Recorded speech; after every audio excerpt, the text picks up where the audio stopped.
Now that we've talked about the mean, the median, and the mode, which are different ways to measure the center of a data set, we'll now talk about variation, different ways to see how much the data exactly varies.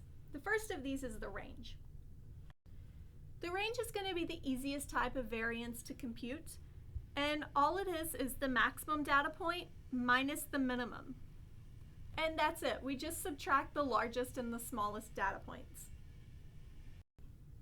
Here I have two sets of data, and you'll notice these are ordered, and the smallest and the largest are actually the same on both of these. So they're both going to have the same range, which is the largest, 28, minus the smallest, which is 16.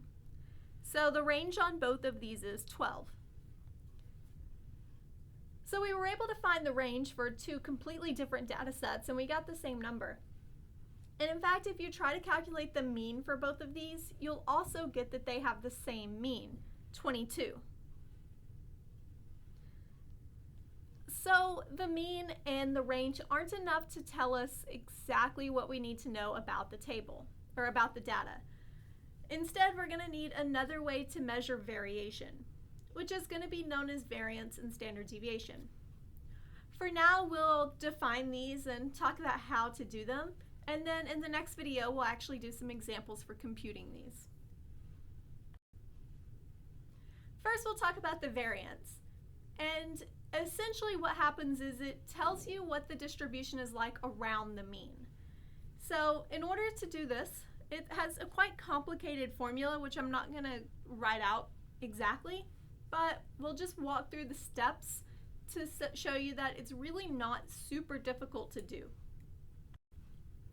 The first thing we're going to do is make a table with 3 columns.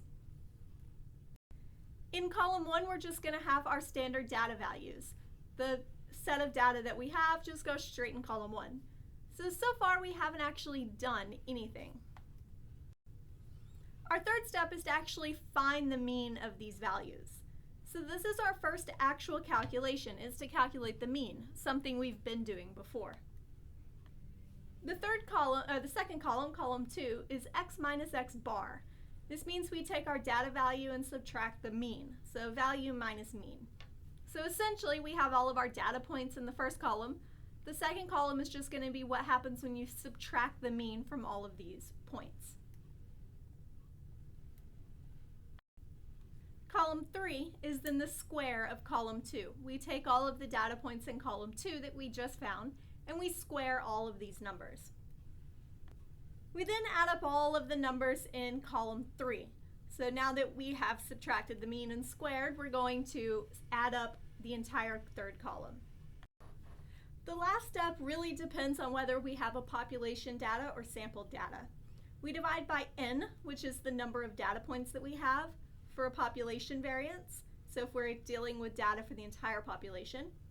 And we divide by n minus 1, so the number of data points we have minus 1, for sample variance if we only have a sample of data.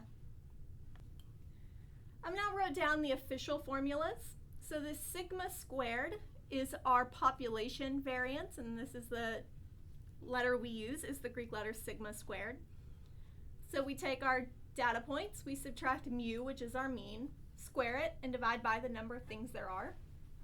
For sample variance, we use an S squared, and same thing, we take our data points minus the mean, square it, but this time we divide by n minus 1.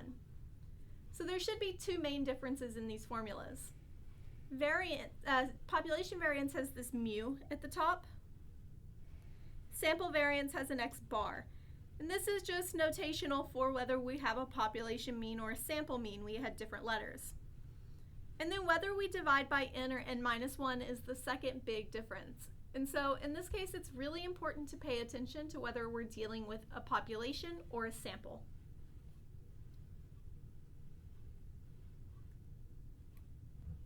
The other thing that we're going to look for is standard deviation. And once we have variance, standard deviation is going to be very easy to find. It's simply the square root of the variance. So once we have the variance, all we have to do is take the square root. Here are the official formulas. This time we're going to use sigma and s, since we took the square root of sigma squared and s squared. Sigma, once again, for population standard deviation, if our data points represent an entire population.